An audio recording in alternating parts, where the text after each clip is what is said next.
Welcome to episode 2 of Medlin Around. That's Medlin Around with 1D. This is your host, Noah Sunday-Lefkowitz. This is my second episode of my Patreon podcast. Did you like episode 1? Did it come out yet? I don't know. I'm just recording this in advance. I'm live here at a keyboard. Listen. See, those are wrong notes. That's how it proves that I'm live. And today we are doing Q&As. Last episode was who is the Medley guy? And today we are asking the hard questions like, why is Medley guy? It's not that foreboding, but these are all real questions submitted by real people, my Patreon supporters. Thank you for submitting questions. These are also questions from my Instagram followers, my TikTok followers, and anybody who just had a question about me and what I do, about my medleys, about content creation, about my time at Imagineering, about my life as a voice actor, anything that you could think of under the sun, and I'm going to do my darndest to answer these questions and in an interesting and insightful way. Now, I'm sure, I haven't looked at the questions in a while, but I'm sure that some of these questions were answered in the previous episode, so I'm going to try not to repeat myself. But just in case you didn't listen to that, listen to the first episode. It's like my whole life story if you're interested in that. But without further ado, let's get into the questions. And they are roughly in an order. I tried to categorize them, and the first ones are just a quick rapid-fire round, mostly theme park questions. So let's start with, what was your first Disney park, Disneyland or Walt Disney World? The answer to that is, drum roll, anybody want to answer who listened to episode 1? Walt Disney World. I started going there with my family. I think the first time I went, I was like 8 weeks old. Far too young to be going to a theme park, but my dad had a work conference, and so we chilled out at the resorts. But I started getting indoctrinated to this culture at a very young age. But I did technically go to Disneyland in 2001, the year that DCA opened. So we have some memorabilia of Disneyland from 2001. Now, I was 5, so I don't remember any of it. But supposedly, my parents remember going on Superstar Limo, which is insane. I wish I had memory of that. Next question is, what's your favorite Disney attraction? Anybody who knows me knows that is the Haunted Mansion, specifically the Haunted Mansion in Walt Disney World. Yes, I know that is technically not the original, but it is my favorite. It has like 3 more extra minutes of show scenes, and the lighting is incredible, and the surround sound audio in the stretching room is just next level. We'll go into the Haunted Mansion for sure in an upcoming episode very shortly, but I'm just going to keep the rapid fire, and we'll talk about the Haunted Mansion in an upcoming episode. So stay tuned, subscribe to Patreon, and you will hear all of my thoughts on my beloved Haunted Mansion. What is your favorite Disney park? My favorite Disney park, I'm going to say Magic Kingdom. I know that anybody who's a Disneyland local feels as though the Disneyland is far superior, and I don't necessarily disagree, but it's just my nostalgia talking. I grew up going to Walt Disney World. I grew up loving Magic Kingdom. It was the iconic castle park. It has my favorite attraction of all time, Walt Disney World Haunted Mansion. And I also worked there. I worked as parade audience control during my college program on Main Street, USA. And so I have all of these memories growing up into being an adult at Magic Kingdom. And so I feel the warmest. I have such a strong love for Magic Kingdom. Now, that being said, I have lived an hour away from Disneyland for the last 6 years, and I have a deep-seated love, just like anybody else who has a Disney podcast, of Disney Parks history and Walt Disney history. Like I said in the last episode, I am fascinated by specifically the story of Walt Disney and his brother Roy. I wrote a whole musical on that. I'm sure there will be a question about that later. But I love Disneyland. Disneyland is unique like no other, and I do think that if I have to take my nostalgia out of it, my favorite Disney park that I've been to is by far Disneyland. It has got the most attractions, without a doubt. It is jam-packed. The theming is incredible. The upkeep of Disneyland is phenomenal, and especially coming up on the 70th anniversary in a few months.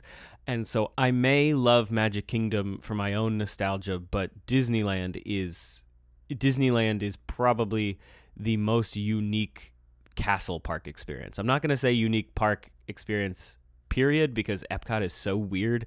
Epcot is a singularity. I that's all I can say. I love Epcot, what it was and what it is.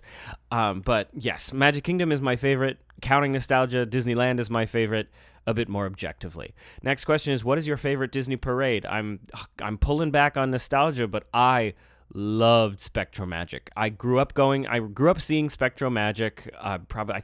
I don't remember what year it came out, but I was a child. I remember seeing Main Street Electrical Parade beforehand, but I really grew up with SpectroMagic. And as a musician, I was, as a child, and continue to be, fascinated that is I think the only parade soundtrack that is a waltz. It is in 6/8, and it creates just this romantic, luscious sound. I believe John Debney wrote the theme. What is it?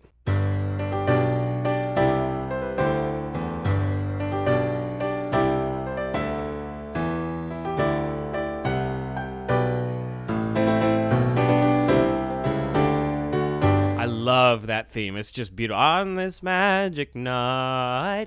And it goes between two keys, and just the way it navigates harmonically between going up a half step or whole step, I don't remember, and then going back down, and every float has to do that accordingly. It's just, from a musical standpoint, it's fascinating. And also, I love, the idea of all the floats at the end going between black and white to color.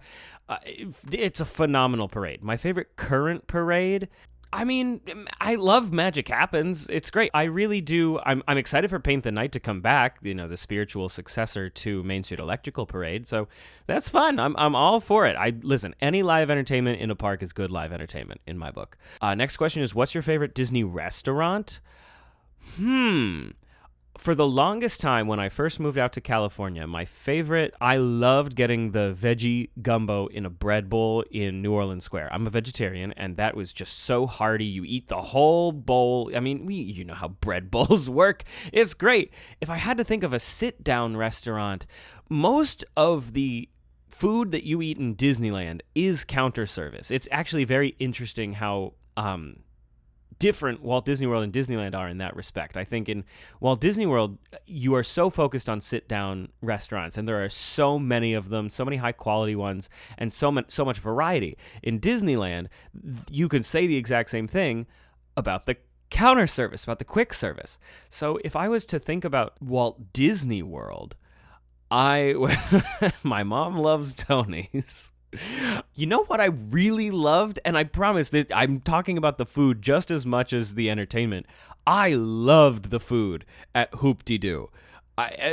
We went as vegetarians a year or two ago, and their vegetarian options are phenomenal. Not just fake meat, but just an array of substitutes and options. It really felt like we were getting the full experience, which doesn't always happen when you go to any particular restaurant and you see the vegetarian options. So that's great. And the next question, what's your favorite Disney snack food?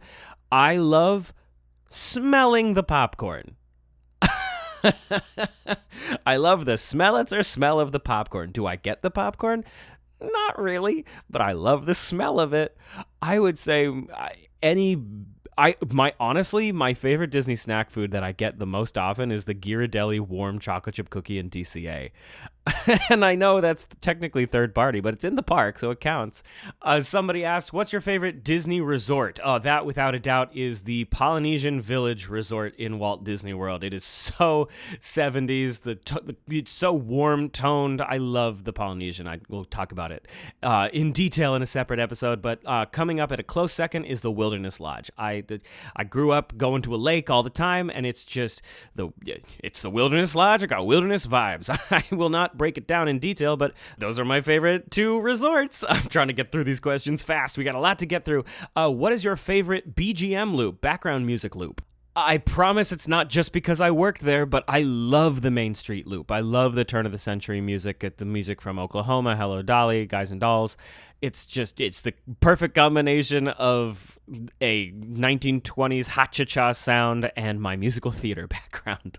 I also love the calming Hawaiian music at the Polynesian. I love the Wilderness Lodge loop. It's just basically my favorite areas translate to my favorite background music loops. Though the new loop in the new updated version of Toontown here in Disneyland is really nice and really calm.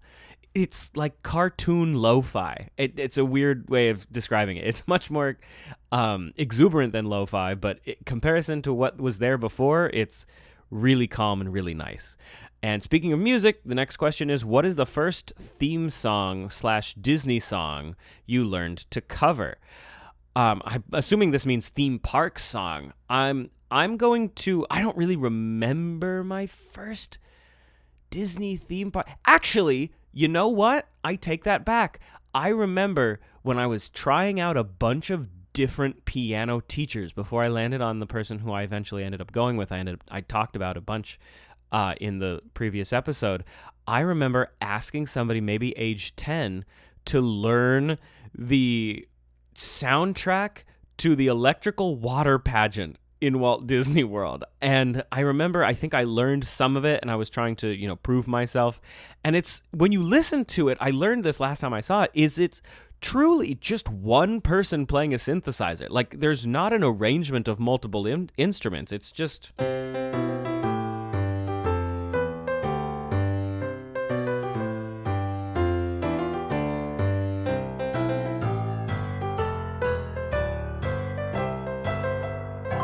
like, it's just one guy playing it. Obviously, they're wrong notes, but we're live.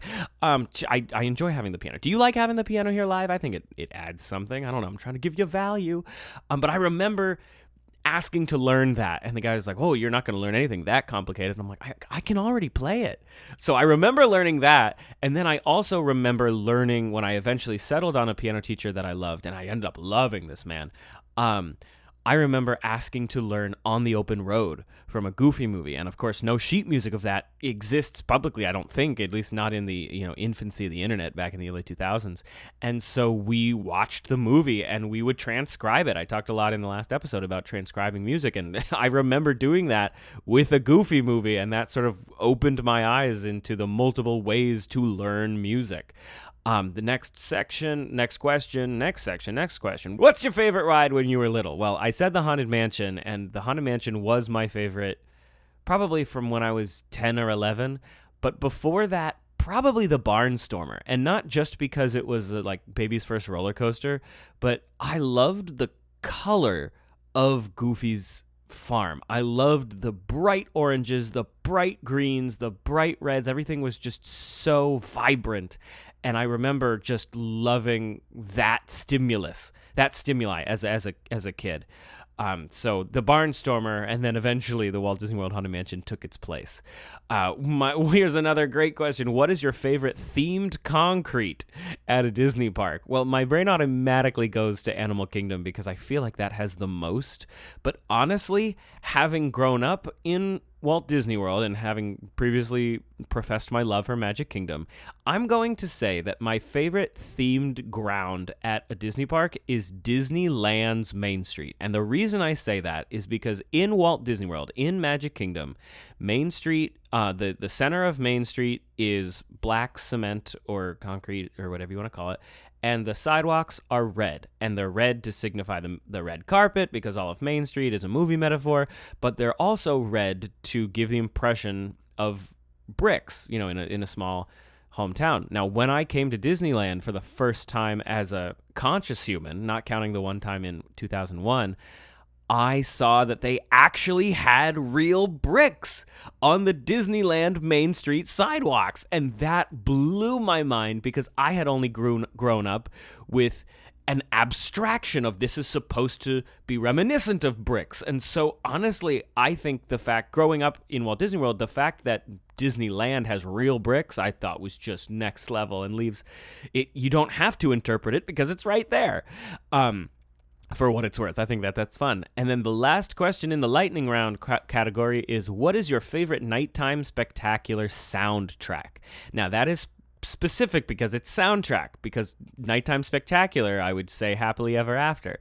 But if I'm just listening to it, I'm going to give it to Wishes, because I think Wishes really works as sort of just an orchestral overture of the Disney soundtrack in the mid-2000s, early 2000s.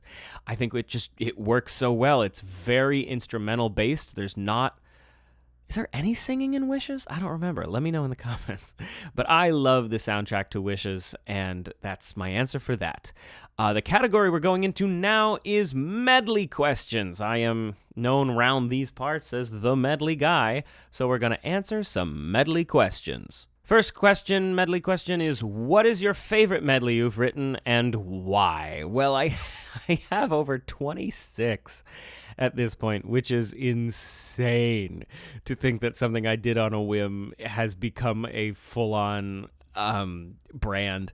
But my favorite medley probably that I've written and favorite medley to perform is my Extinct Attractions medley. I've actually updated that 2 or 3 times for the live shows, just to update it because more and more things have become extinct.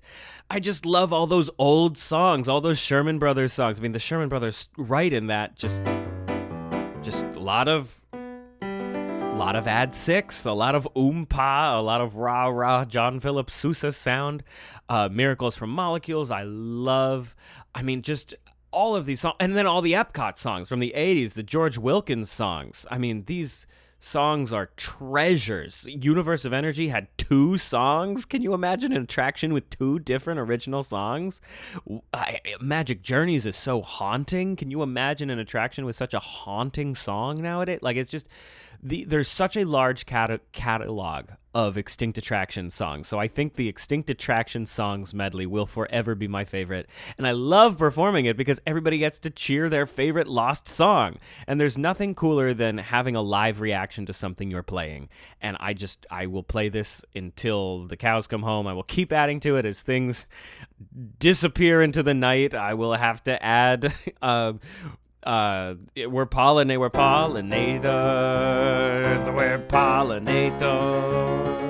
Have to add that soon. Well, soon. It already left. Au revoir. It's tough to be a bug. The next question is any medley you really want to make.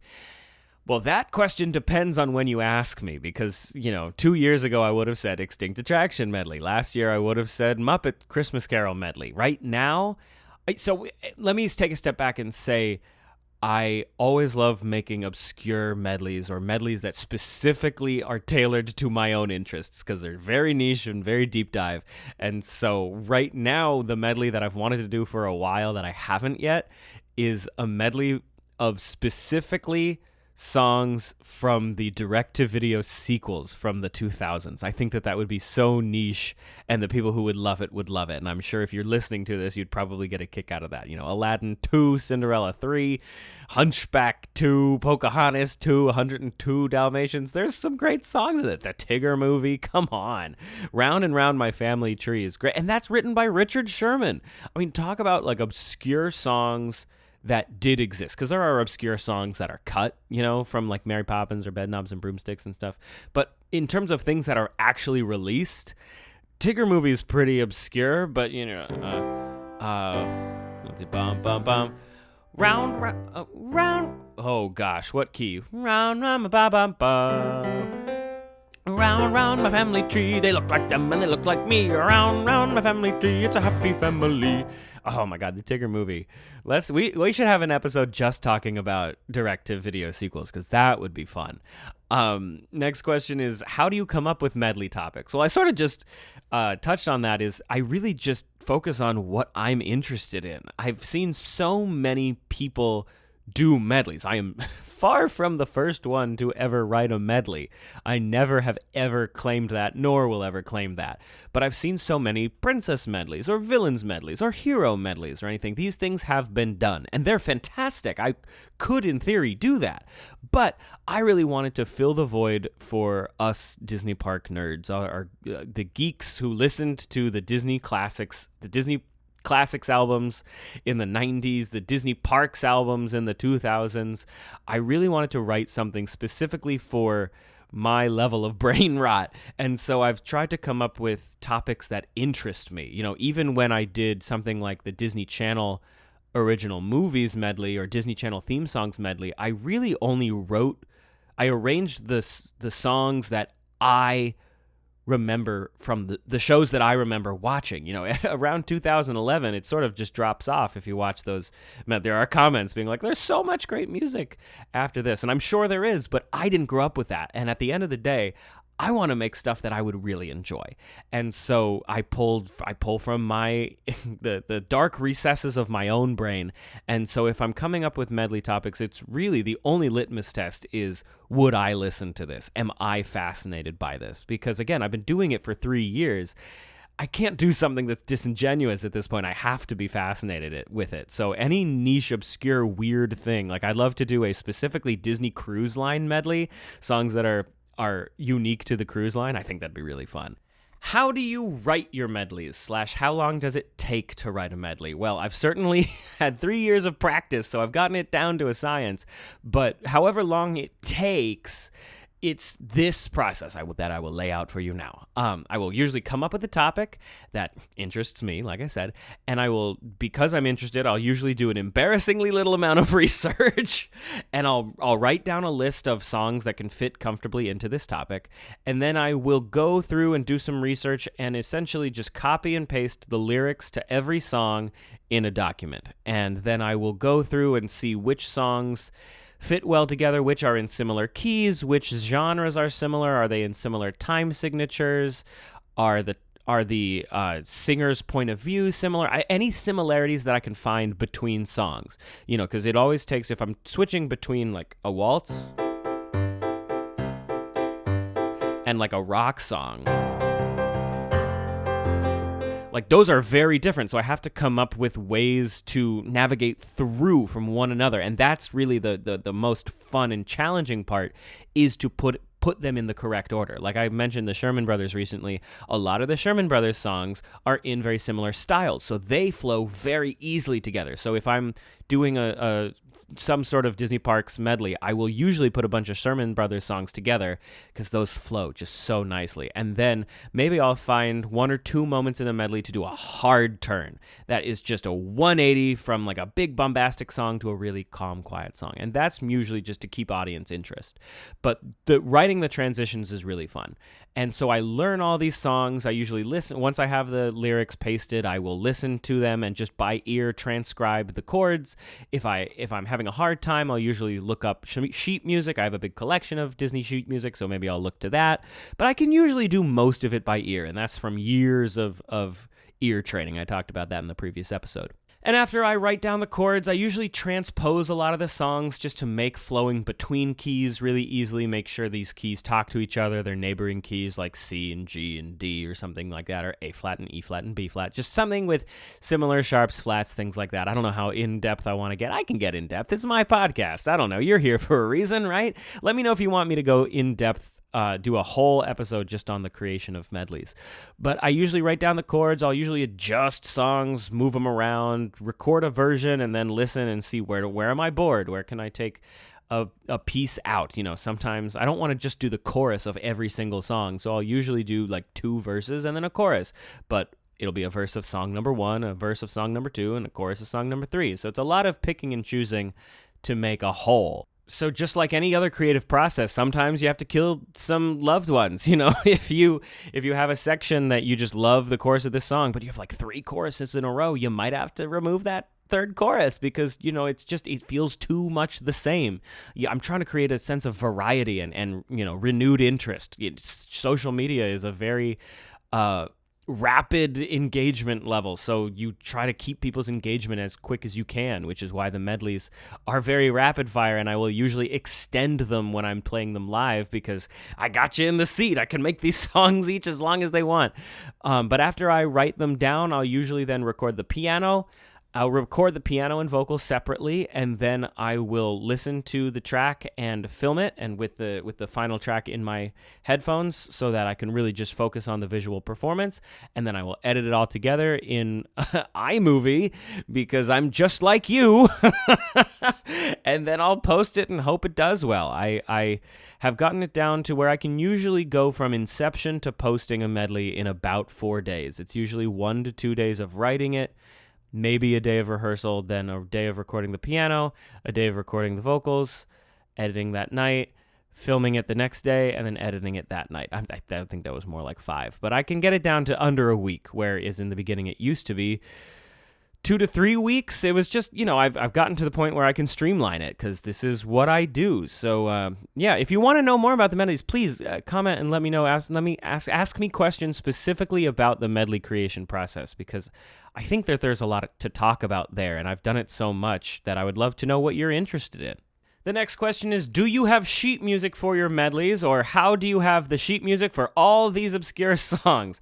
Well, like I mentioned, I just do it by ear mostly. I have a few old Disney Park sheet music books, which, believe me, do come in handy. I have some books that showed me some songs that I had never even heard of. But the short answer is no, I don't have sheet music for the medleys because I don't write out the sheet music. I just do these by lead sheets. Like I said, I've gotten one of my greatest skill sets that I think that I have is being able to listen to something and sort of spit it back out at you. I have a very long ear training background, and so being able to dissect chord progressions and patterns and being able to just regurgitate them or listen to them and transcribe them is something that I've worked very hard on. And so that actually helps me in the ease of writing these medleys. If I wrote the sheet music for each of these medleys, you would get like 3 medleys a year.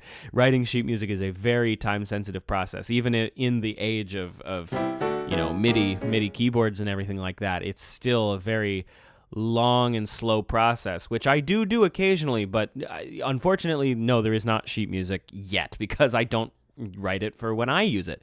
But maybe if there's enough demand, I can write some sheet music for a few of them. If there were only 3 medleys that had sheet music available, which ones would you want? And speaking of wanting medleys, the next question is not really a question, it's a statement. You should put your medleys on streaming. I would love to, but I don't own the rights to these songs. Maybe one day I'll see if I can get in contact with Disney to see if I can, pay some publishing royalties and get them on streaming. But the reason that they're not on streaming is because they are not my songs. I do not own the rights. I'm purely making content with somebody else's media. I'm thrilled that I'm able to do that as I am now, putting it on social media, but they are not on streaming because I would need to negotiate with Disney, and I haven't done that yet. I think that would be a long process. I don't know. I'm open to it. Please, if you work at Disney Music Group and you think you have the key to coming up with some sort of agreement that I can put my stuff on streaming, I would love to, because many people have asked me to put it on streaming, and I'd love to give the people what they want.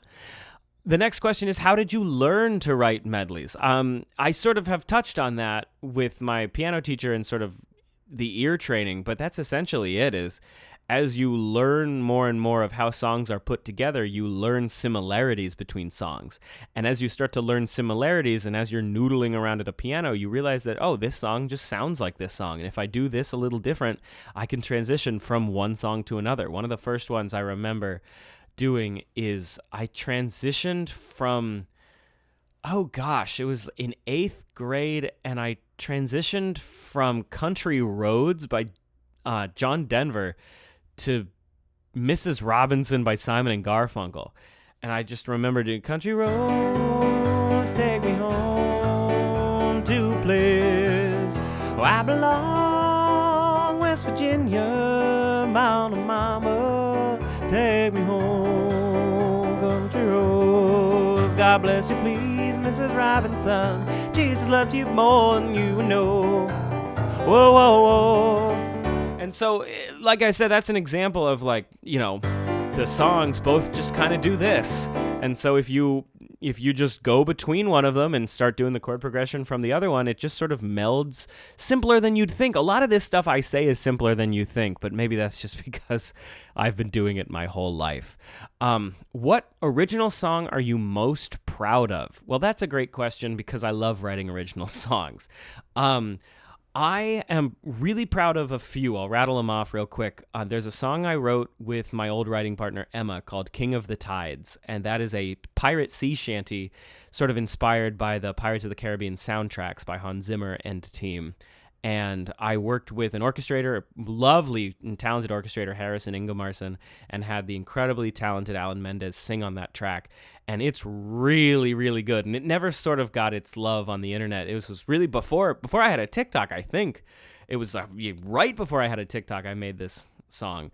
And so it's really epic, and I think that if you want to hear it, go on YouTube and search King of the Tides. And on that same YouTube channel, my old Sunday-Lefkowitz and Lockwood channel, where I used to write with an old writing partner of mine, there's a song called Halfway to Harvest. And that song is about being halfway to Halloween, which we are at right now, and it's a scarecrow longing for fall while he's in the midst of spring. And I love fall so much. I love Halloween so much, and so I really identify with this song. And it's a cute little bop, it's really sweet. It's a longing for my favorite time of year.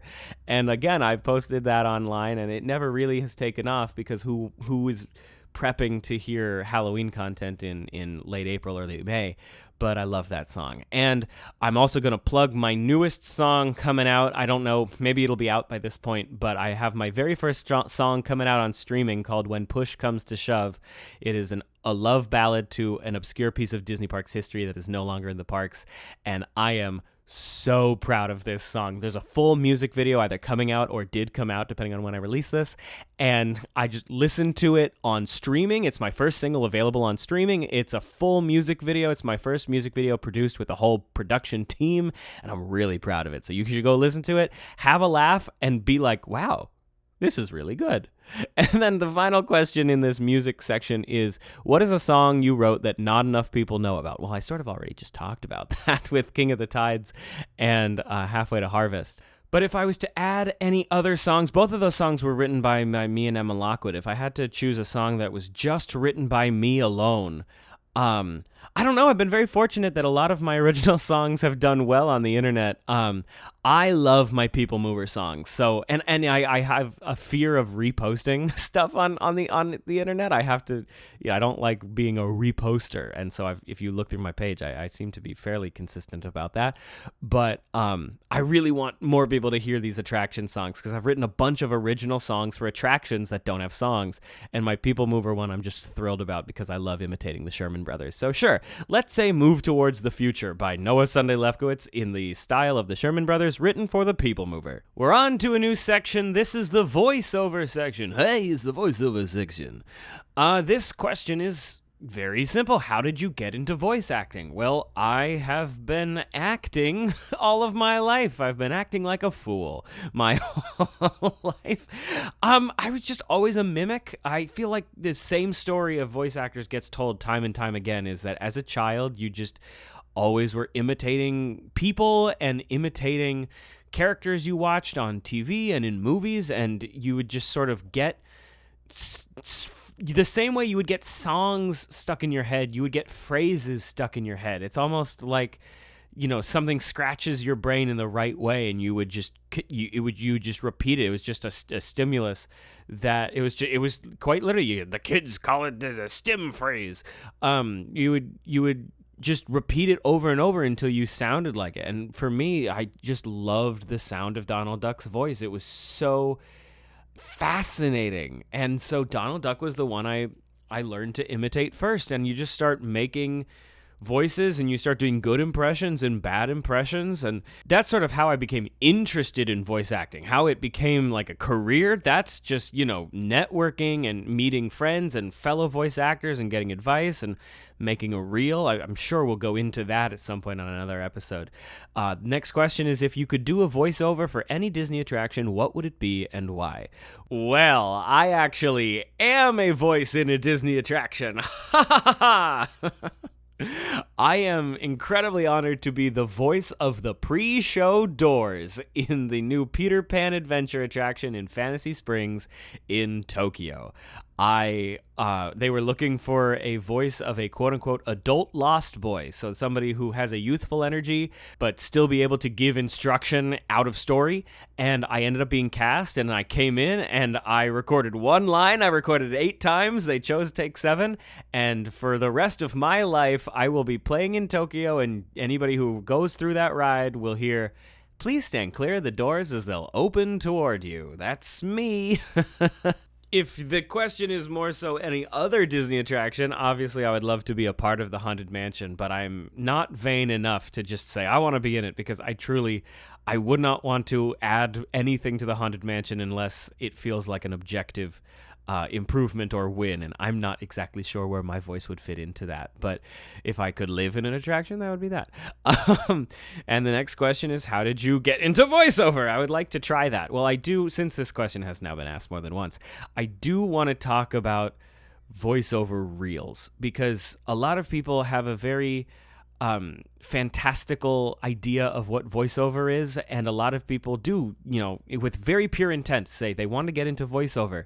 And I say, okay, well, have you recorded yourself? Because at the end of the day, if you want to be a voice actor, people have to know your voice. People have to know your range. They have to be able to hear it. So the first step, I have a metaphor that I like to use, that voiceover is like a store, and there are a few qualifications you need to be able to enter the store. They're not terribly expensive qualifications. They're not anything extraordinary, but one of the things you need to get into a store is pants. And a voiceover reel, a 1-minute recording that shows your range of acting and voice flexibility, is your pants. You have to record a voiceover reel to show examples of what you can do, or else nobody's going to hire you, because nobody knows what you can do. And you might say to yourself, oh, well, I know that, this person or that person got into voiceover just because somebody was like, oh, you have an amazing voice. And to that I say, well, yes, technically there is somebody, if you distract the security guard, you could run through the store without pants, but that's the exception. That's not the rule. And usually that gets on the news, and so everybody hears about that story. It's very attractive. The story, not the person running through the store naked. But at the end of the day, that is not common. And so if you want to get into voiceover, you need to put on pants. You need to record a voiceover reel, and you need to send that to friends and colleagues, get their opinions. What voices work in your voice? What kind of dialects can you do? What accents? My voice, I'm very much a tenor, and so I like to play to that. I like to play to my upper register. I know that while I probably could do some low voices, there are people who specialize in that, so I'm not going to ever be cast as the ghost host in the Haunted Mansion when there are people who do that as a specialty. My specialty is youthful, jovial, high energetic type voices, and so that's usually what I put on my reel, and that's what I end up getting cast in, and that's my pair of pants that I've sewn by hand. And so if you're going to take one thing from this voiceover conversation, it's you need a good set of pants. And if you want to know how to put on a good set of pants, just like everybody else, one leg at a time. There are so many great resources out there. I always point to D. Bradley Baker, the phenomenal icon of a voice actor. He has a website called iwannabeavoiceactor.com, and that has some phenomenal resources. So look to D. Bradley Baker. The next category is musical theater.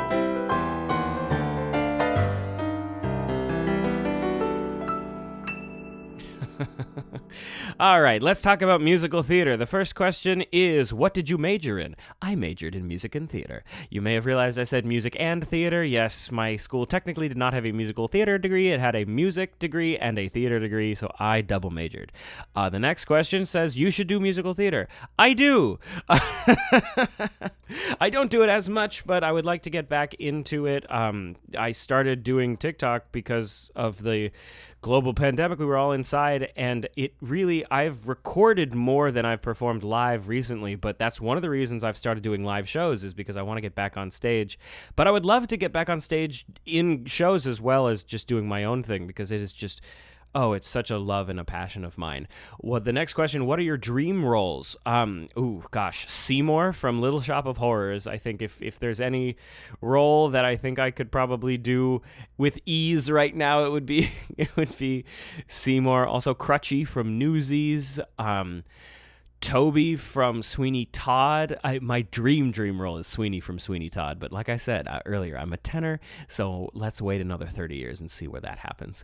The next question, in addition to piano, what's another instrument you'd like to learn to play? Well, I do play violin. Well, I used to play violin. I play guitar upside down. I talked about that in the last episode. I play a little bit of ukulele, an even smaller little bit of banjo, and a little bit of harmonica. But other than all of that, those are all stringed instruments, technically, including the piano and the harmonica. Technically the harmonica is a wind instrument, right? Yeah. I never really thought about it.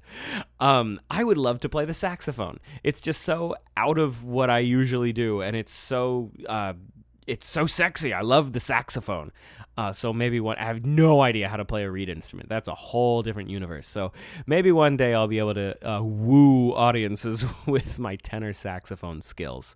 The next question, do you still like getting the chance to write music outside of the medleys?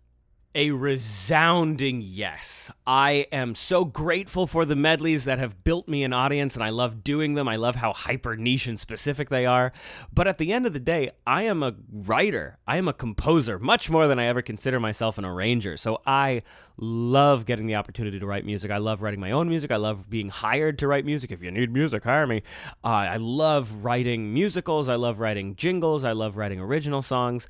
And this year, I'm actually really trying to showcase my original music. Like I said, I have that first single coming out. I have another single coming out in July.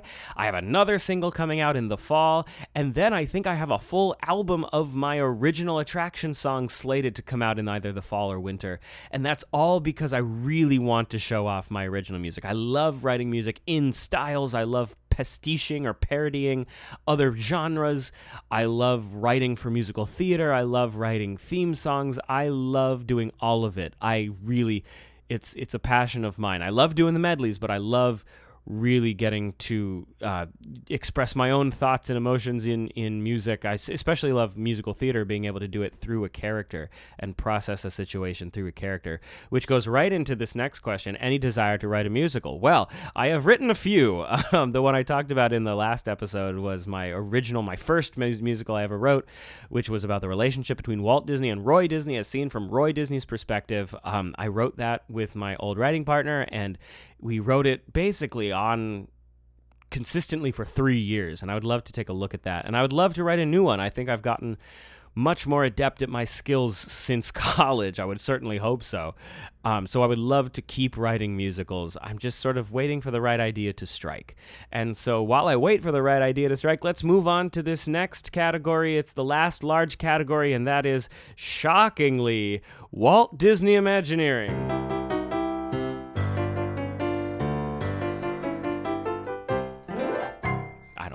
I like doing these intros. They're kind of fun. The first question, naturally, is how did you get into Imagineering? Well, again, I'm going to continue to plug the first episode because I do talk a lot about some of these questions in that. But the long story short is I was going to Walt Disney World every year, and when I was 11, I read a trivia book, and it talked about how the illusions in the Haunted Mansion were made, and I was like, oh my god, these ghosts are created by people. And I started getting into themed entertainment, started recreating special effects from the Haunted Mansion, and that's how I got into it. The next question is, I thought you had to be an engineer to be an Imagineer. This is a common misconception. I've talked to many people about this throughout my career, before I was an Imagineer, while I was an Imagineer, and since.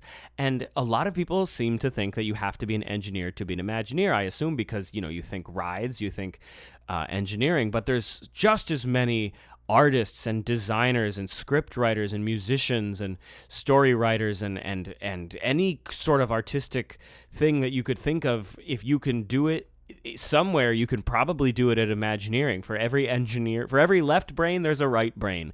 And so if you can find a skill that you are great at and get to the top of your field, you could probably do it at Imagineering. Like I said, I have a musical theater degree, and I worked a few different jobs there, ending up in live entertainment development, which made sense with a theater degree, and the casting department, which made sense with a theater degree. So I don't think you really need to focus on something that you think will get you into Imagineering, but rather focus on the skills that you're passionate about and see if you can do that at Imagineering. This next question is, how did you get your job with Imagineering?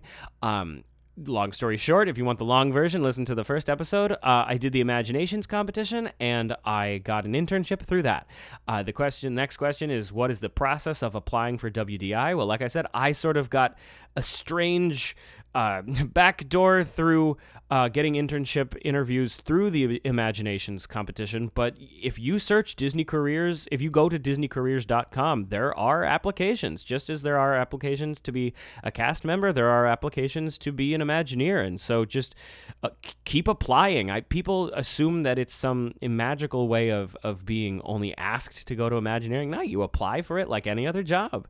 Go to DisneyCareers.com. I'm not sponsored by them, but that's what you do, and you just keep applying. It's a competitive industry, like it's competitive at Disney, it's competitive at Universal, it's competitive at Knott's, it's competitive at Six Flags, anything. It's not Disney specific, but if you go to Disney Careers and just scroll through, you might get a good chance every once in a while of seeing what they're looking for, and maybe you can tailor what opportunities you look for in order to best prep yourself for those kinds of roles.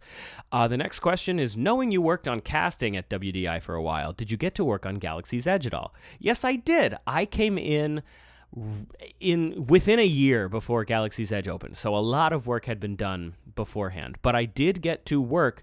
I worked on one session with Jim Cummings as the voice of Hondo. We recorded some additional dialogue for him, and I got to meet Jim Cummings, who's obviously an icon of the voiceover industry and an idol of mine, and that was amazing. And so getting to see him record and improvise as Hondo was amazing. And then we also brought in James Arnold Taylor, the voice of Beck, the Admiral Akbar looking guy on Rise of the Resistance, to also come in and record some additional dialogue, just patching things up, filling in some gaps, and just that was really cool to be involved in the late stages of Galaxy's Edge. So not a huge bunch of work, but those two sessions are very much seared into my mind as working with two legends of voiceover.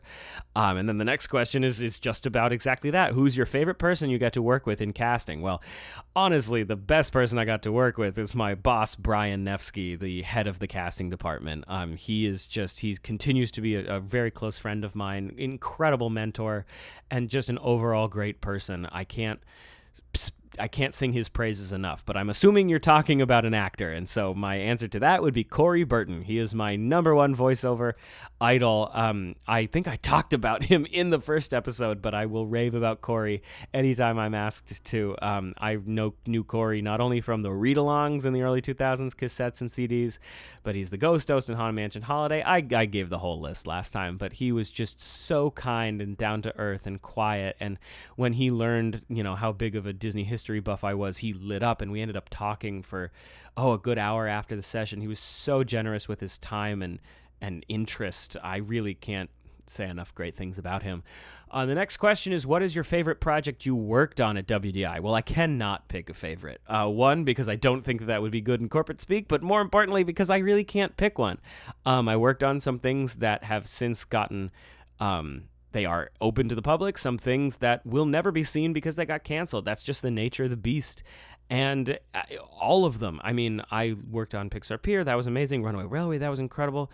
I worked on Marvel Live Entertainment. That was incredible. I worked on all the casting stuff.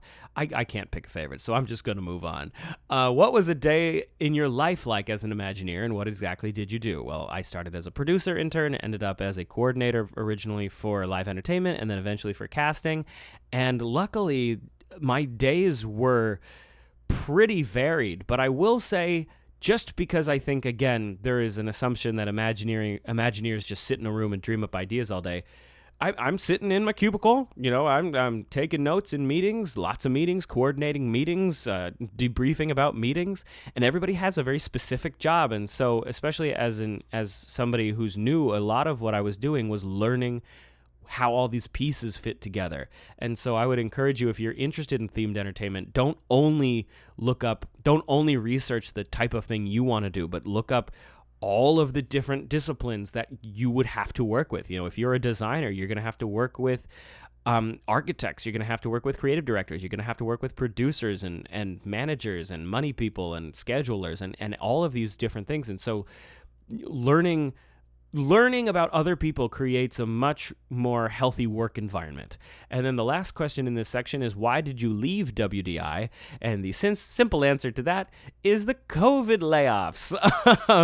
It was just, we were all furloughed. Well, many of us were furloughed, and then many of us were let go. It was not personal. I did not take it personally, but it was a devastating blow. But honestly, it allowed me now to pursue my not secondary as in there was one better than the other, but my second dream of being a full-time musician. And so I'm really grateful to have had the opportunity to do my dream job at WDI, and I'm grateful that that has now opened me up the opportunity to do what I really think that I am best at doing. My skill sets are in music, in writing, and performing, and I've gotten to do that not only at WDI occasionally now, but also everywhere else. And I'm happy just the variety of work. I get to control my own circumstances and just do what I love. And I'm grateful to have an audience of people who watch my stuff on the internet. I'm grateful to have a Patreon, and I'm grateful for everybody who supports me. I just wrote a song for Gilroy Gardens, a theme park in upstate California. And so that's my first song that will exist in a theme park. So by virtue of putting all this stuff onto the internet, I'm now getting work in theme parks. And just, I could not have imagined where life would go post WDI, but it's better than I could have ever imagined. All right, we've reached the final section. There's just a few questions here. It's about the future. This first question says, what is your dream job or dream project? Well, I would be lying if I didn't say that my dream of all dreams is to write the original song anthem for a fireworks show in a Disney castle park. That would just, if I could write a spiritual successor to Wishes and Happily Ever After, two shows that have profoundly impacted my life as both a fan and as a professional in the themed entertainment industry, it would just be that. These nighttime spectaculars are the kiss goodnight. They are the emotional heartbeat to everybody's day in the Disney parks, whether you stop to watch the show or not. They are just, that's the cornerstone. And just to write something that emotionally impacts people that much is just something that I would just die to do. This next question comes from David. He asks, what from your college background or training do you find helps you the most in what you do today? And if someone wanted to do this kind of thing, what training would you recommend? Well, okay, this is multifaceted, and right off the bat, if I wanted to suggest any training, I would suggest finding a voice teacher that prioritizes vocal health, because sustainability is key in any performance profession or teaching profession. I mean, it is really the two people who use their voices the most are performers and teachers, truly, because they're just overusing a muscle just naturally. And so vocal health is paramount. I studied the Estel voice system. Estel is a teaching that prioritizes vocal health through teaching the anatomy of the throat. So you learn what all of these individual muscles do in your throat, and you learn to control it. You learn how to properly use your larynx, your pharynx, your thyroid, your velum, all of these things. And you learn how to, really control those muscles, how to constrict and release, and how to do all of these things from an anatomical point of view, so that you're not just saying, you're not just hearing a voice teacher say, like, imagine there's a ping pong ball in the back of your throat. It's so abstract.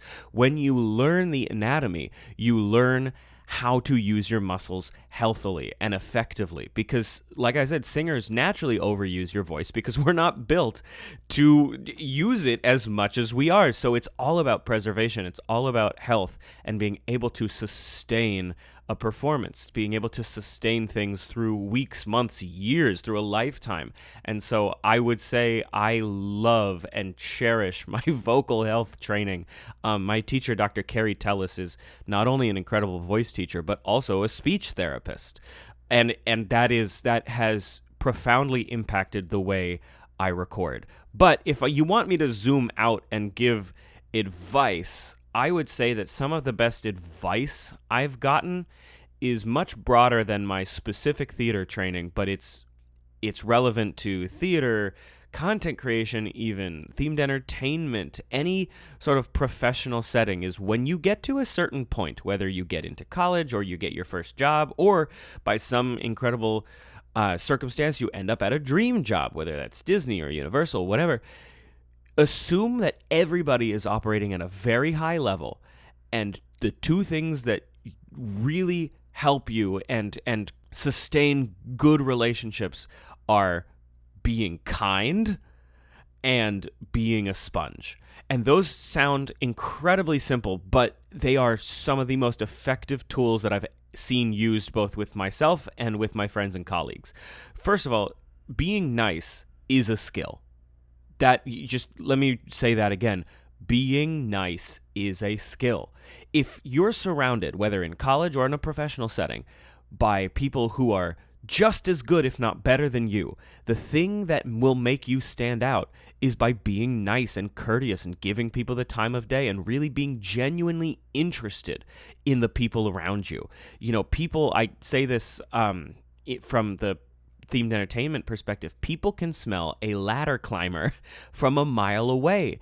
And nobody wants to be around that. It feels so disingenuous. We all want to move forward in our career, of course. And there's absolutely nothing negative about being hungry with great aspirations.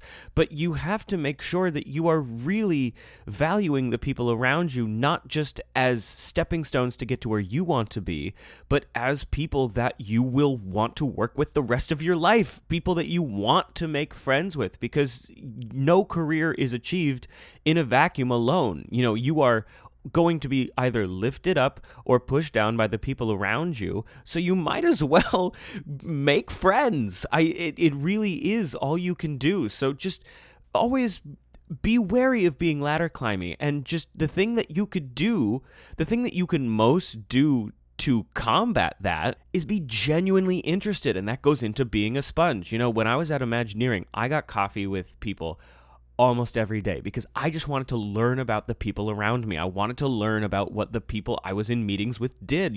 Tell me about you, who you are, how you got to this point. I'm very new and fresh at that point. I was an intern. And so tell me how you got here. I'm still trying to figure out where I want to be in this world, in themed entertainment, in theater. Where do I fit in? What do I want to do? Where can I be passionate about not only the product that I'm working on, but the process and my part in this product, in this process. And so learning about people and just trying to create a genuine network of friends and colleagues is so helpful, because people help each other. People want to work with people that they like, because like I said, at the end of the day, everybody's talented, and you're going to want to, the difference is people are going to choose people they want to work with, people they get along with, people that they vibe with. And so if you could just be genuinely nice and genuinely interesting with people, genuinely interested, being interested is better than being interesting. And obviously it's a balance, but if you can just genuinely, I feel like a broken record, but if you could just be nice to people, offer help where you see help being needed, offer solutions, and just take in everybody around you. Assume that everybody has something of value to offer you. Assume that everybody has something to teach you. And sooner or later, people are going to start coming to you with questions and advice. And you're like, well, I thought I was asking these questions, not answering them. But if you create a community of kindness and inquisitiveness, inquisitivity, then doors will open up to you in a way that just being good alone never will. And this next question says, what are you currently excited about? Well, I don't think I will have announced it by the time this comes out, but I'll let you know that I'm planning to do another live show on August 2nd in Anaheim, California. And that is so exciting because it'll be my third live show. I did one last year in September in Anaheim. I did one this year in February in Orlando, and I'm now going to be doing another one in Anaheim. It's going to be a 70th Disneyland anniversary celebration. It's going to have a bunch of new songs, some original songs that I'm coming out with in May and July respectively. That stuff I'm excited about too. Separately from the live show, I'm excited to release those songs. Hopefully people enjoy them enough to then do them at the live show. It's multifaceted, but I have so much music, original music coming out this year, like I mentioned earlier, and I am so excited to release my original music into the world because, like I said, people ask for the medleys on streaming all the time, and I'm just so excited to put something out on streaming that's my own, and that I get to really, put my foot down and say, this is who I am creatively. There's a lot of Disney-related music. There's going to be some that's not, I assume. I hope. I believe. I am. I know. But either way, I'm really excited for you to hear this music. The original attraction, or the original songs for attractions that didn't have songs, album coming out later this year. The 3 original singles that I have planned to come out this year. That's really exciting. And the live show. And I'm just excited about getting this Patreon podcast off the ground. I hope that people enjoy listening to it because this is what it is. I'm going to be bringing on some guests in the next episodes. I think I did 2 episodes by myself. I think it's time that we bring on some special guests. So we're going to get people from all across the themed entertainment industry, some people in the musical theater industry, and just some friends and family that I want to give a little platform to and to talk about things I want to talk about. So if you have questions that were not answered, please ask them in the comment section, and I will eventually, I'm sure, do another Q&A. But for now, that's all the time we have. Leave questions, comments, and suggestions in the comments. If you are listening to this publicly, if I made this publicly available as a little taste, if you like this and you want to support what I do, episodes of this are coming out almost, I think, every other week. That's the plan. So join my Patreon. It's as little as $1, $3, or $5 a month, and it supports what I do as a contract worker, as a gig worker, as an independent artist. So I appreciate all your support. Join my Patreon. Follow me at Noah Sunday-Lefkowitz on all platforms. This is Medlin Around. That's Medlin with 1D, and I will see you next time. I really want to make that different each time, but I played the same intro both episodes. We'll see what happens next time.